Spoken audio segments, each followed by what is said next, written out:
जय जिनेन्द्र शाह। सब्जेक्ट है कर्म, कर्मफल और कर्मफल परिणाम। यदि हमें ये पता चल गया है कि हर क्रिया की प्रतिक्रिया होगी ही, फिर हम बॉडी शरीर से करें, स्पीच वाणी से करें, वचन से करें, माइंड मन से करें,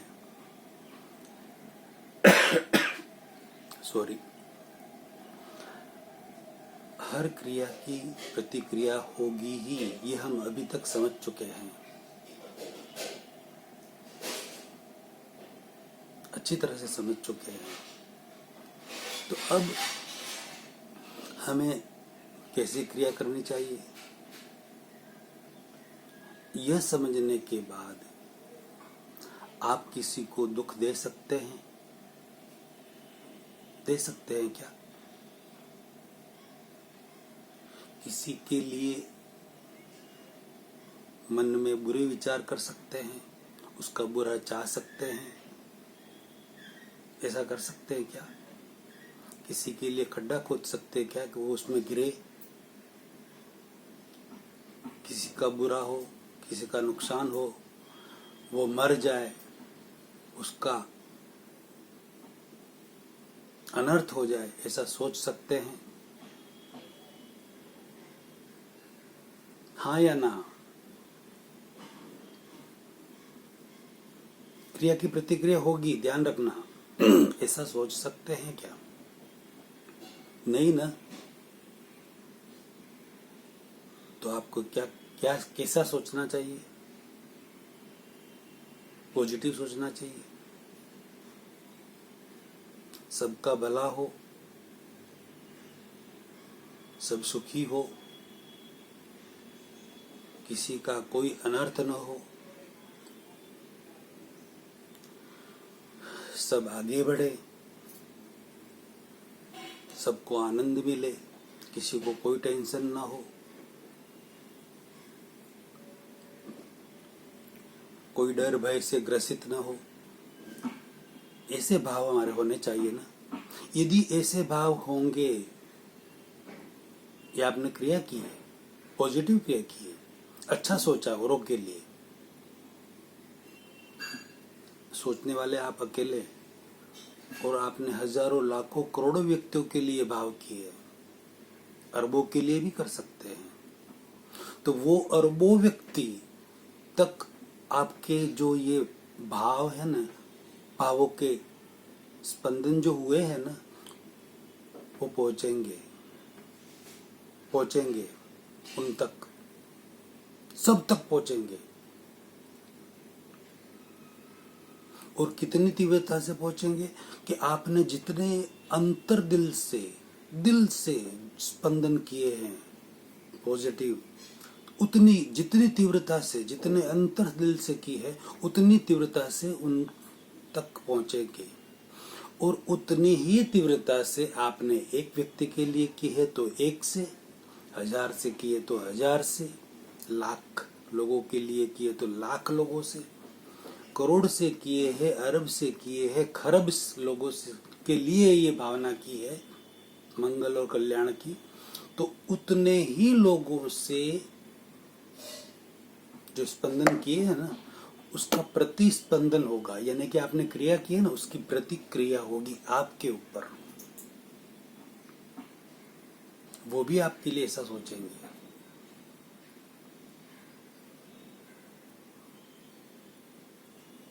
अब सॉरी, स्पीच से किसी को गाली दी, उल्टा सीधा बोला, बुरा भला बोला, निंदा करते रहते हैं एक दूसरे की, कुछ भी नेगेटिव करते रहते हैं, नेगेटिव बोलते रहते हैं। तो ये स्पीच से जो आप क्रिया कर रहे हैं ना, जिसके लिए, पहले आप अपना बुरा तो कर ही लिया आपने खुद ने। यदि बुरा सोचा, बुरा बोला, तो अपना खुद का बुरा पहले हो चुका है, सामने वाले का कब होगा या नहीं होगा वो आपको नहीं पता है। आपने अपना बुरा कैसे किया? नेगेटिव सोचा, औरों का अमंगल सोचा, औरों का बुरा सोचा, बुरा बोला, बुराइयां की, निंदा की, ईर्ष्या की, तिरस्कार किया, घृणा की। तो ये घृणा के, ईर्ष्या के, तिरस्कार के, बुरा बोलने के लिए, बुरा सोचने के लिए जो भाव आपके अंदर आए और जो बोला आपने, ऐसा कौन बोल सकता है जिसके अंदर बुराई हो, जिसके अंदर गलत भावना हो? तो गलत भावना आपने अपने अंदर पैदा कर ली, आपने अपना बुरा तो कर ही लिया, आपने गलत भावना कर ली, गलत बोल दिया, यानी कि आपने अशुभ क्रिया कर ली, अशुभ क्रिया कर ली। ये दिन मन में ही आप कर रहे, अपने आप में ही खुद जल रहे हैं, औरों को नहीं जलाया विचारों से, वाणी से। तो आर्त ध्यान कर रहे हैं आप, उसका फल क्या है पता है? नरक गति। 4 पैर से, 2 पैर से 4 पैर में जाना पड़ेगा। औरों को जला दिया उल्टा सीधा बोलकर, खुद तो जल ही रहे थे, औरों को जला दिया गालियां देकर, निंदा करके, कुछ भी सुना कर। तो आपने दूसरा रौद्र ध्यान किया, ट्रिक करके, चालबाजी करके, माया कपट करके उल्टा सीधा किसी का कर दिया, बहुत नेगेटिव कर दिया। तो ये रौद्र ध्यान हो गया, हार्ड रौद्र ध्यान हो गया। इस हार्ड रौद्र ध्यान का फल क्या है पता है? क्रिया की प्रतिक्रिया होगी, क्रिया की प्रतिक्रिया होगी। गलत किया ना आपने औरों के लिए, पहले तो खुद का गलत हो गया, बुरा हो गया। औरों का हो या ना हो वो तो उसके नसीब की बात है। आप कुछ भी सोचे, कुछ भी करे, उसका बुरा होगा या नहीं होगा। आप किसी को मारने जाएं तो किसी को लगे या न भी लगे, दूर भग जाए, वो वहां से दूर हो जाए, चला जाए, नहीं लगे, बच जाए, हो सकता है ना ऐसा। लेकिन आपने उसको मारने की भावना कर ली, यानी कि आपने अपना बुरा पहले कर लिया। आपने यदि खड्डा औरों को गिराने के लिए खोदा है तो आपने अपने लिए खड्डा तो पहले खोद लिया। आपके विचार बुरे हो गए, यानी कि आपने अपना खड्डा पहले खोद लिया। अशुभ विचार हो गए, यानी कि आपने अपना बुरा कर लिया।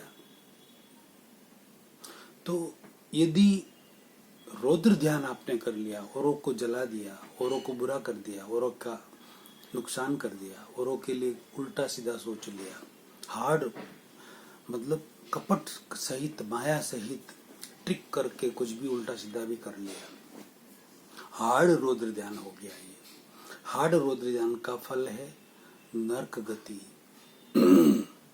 नरक गति, नरक, नरक में जाना पड़ेगा। और नरक का आयुष्य कम से कम एक बार वहां जन्म हो जाने पर 10,000 साल का है। कम से कम बोल रहा हूं मैं, 10,000 साल तक वहां रहना ही पड़ेगा, कोई रास्ता नहीं है। और ज्यादा से ज्यादा आयुष्य तो लाखों, करोड़ों, अरबों, खरबों, लिमिटेड मतलब अनकाउंटेबल वर्षों का आयुष्य होता है वहां पर। ऐसा क्यों? यहाँ पर तो 1 घंटे, 2 घंटे, 5 घंटे की ऐसा रौद्र ध्यान किया और इतना बड़ा आयुष्य वहां बंध गया है। ऐसा क्यों? अरे 1 गुटली हम डालते हैं तो उसके ऊपर फल कितने आते हैं?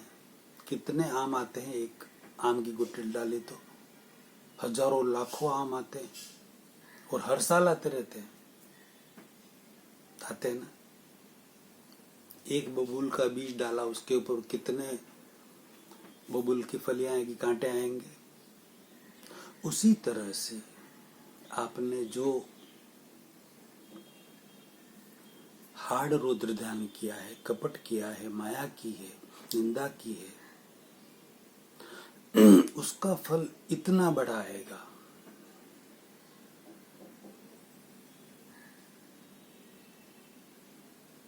अब सोचो, फल 2 या 3 तरह के आते हैं, शुभ के भी और अशुभ के भी। पहला तो आपने यहाँ पर जो अशुभ क्रिया, अशुभ भाव किए, आप अपने आप को दुखी कर लिया, अपने आप को भी, सामने वाले को भी दुखी कर दिया। और सामने वाले जो दुखी हुए, उसके बाद उनके मन में भी आपके प्रति कटुता के भाव ऑटोमेटिक उत्पन्न हो जाते हैं। उसे आपको करना नहीं पड़ता है। जो स्पंदन आपके वाइब्रेशन जाते हैं ना, आपकी भावना के, वो अपने आप कर देते हैं, दुखी कर देते हैं उसको भी।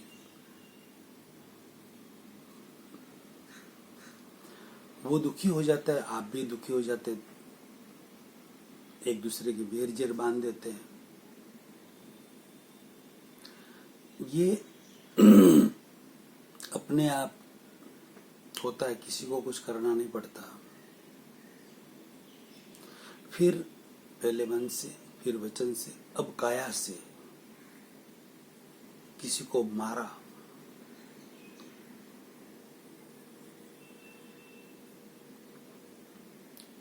क्रिया की ना, मारने की प्रतिक्रिया आएगी।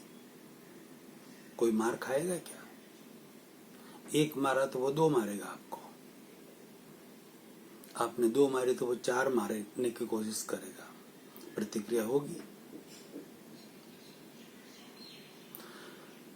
जो मैं बता रहा था 3 तरह के परिणाम, 2 या 3 तरह के परिणाम आते हैं, तो ये हम अभी समझ रहे थे मन से, वचन से और काया से जो क्रिया की, उसकी प्रतिक्रिया हो रही है, होगी, उसके फल परिणाम भी आएंगे। अब जैसे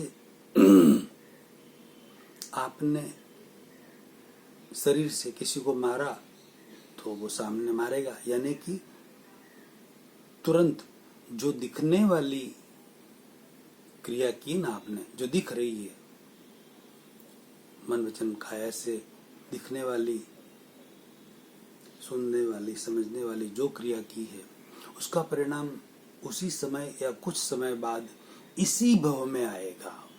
ये ध्यान देना, बहुत बड़ी बात कह रहा हूं। ये बात लगभग लोग नहीं जानते हैं, लगभग लोग इस बात को समझते भी नहीं है। इसलिए बहुत ही असमंजस के कारण बहुत आर्त ध्यान, रुद्र ध्यान में गिर जाते हैं और अपने आप को बर्बाद कर देते हैं। आप जो भी क्रिया करेंगे, स्थूल रूप में जो दिख रही है, जो सुना रही है, मन से, वचन से, काया से, 3 करण और 3 योग से, 5 कर्मेंद्रियां और 5 ज्ञानेंद्रियों से जो भी आप क्रिया कर रहे हैं, जो स्थूल रूप में हो रही है, उसका परिणाम आपको इसी भव में मिलेगा। ये बहुत बड़ी बात कह रहा हूं, लगभग लोगों को पता नहीं है। इसी भव में मिलेगा। कैसे? आपने किसी को मारा तो वो उसी समय आपको क्रिया की ना, प्रतिक्रिया हो जाएगी, 2 मार देगा। यदि वो मारने में सक्षम नहीं है तो वो वेर बांध लेगा कि मैं जब सक्षम होऊंगा तब इनसे बदला लूंगा। तो वो जब भी सक्षम होगा ना, महीने भर बाद, साल भर बाद, 5 साल बाद, तो वो उसको बोलेगा नहीं, आपसे बदला लेगा इसी भाव में। अगले भाव में लेगा वो अलग बात है, लेकिन इस भाव में तो ले गई। स्थूल क्रिया का स्थूल परिणाम, दोबारा सुनना, स्थूल क्रिया का स्थूल परिणाम इसी भाव में आएगा 100%। फिर मुंह से आपने किसी से बोला, वचन से, पहले शरीर से की, फिर वचन से कोई भी क्रिया की, उल्टा बोला तो उल्टा आपको सुनना पड़ेगा। यदि उस समय यानी कि क्रिया की ना उल्टी तो प्रतिक्रिया हो गई। अब यदि उस समय वो सुनाने में सक्षम नहीं है, छोटा है या कुछ भी है, तो उस समय वो गांठ बांध लेगा और जब सक्षम बनेगा तब आपको एक की जगह 10 सुना देगा। फिर अब अंदर जाते हैं, भाव मन में, माइंड में जो आपने स्पंदन किए, भाव किए, इच्छाएं की, क्रियाएं की, उसका परिणाम भी कुछ तो इसी भाव में मिलेगा। यानी कि बुरा किया है आपने, किसी का बुरा सोचा है तो उसके ऊपर असर होता ही है।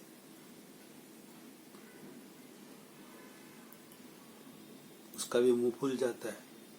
और अच्छा सोचा है तो अच्छा असर होता है, वो हंसता हुआ आपसे बात करेगा। यानी कि क्रिया की तो उसकी प्रतिक्रिया हुई, और उस क्रिया का जो फल है, जैसे ये एग्जाम्पल मैं अगले वीडियो में देता हूँ। गूढ़ रहस्य वाला वीडियो लाखों करोड़ों व्यक्तियों में शेयर करके अनुमोदना का महान पुण्य कमाइए। जय जिनेंद्र साहब।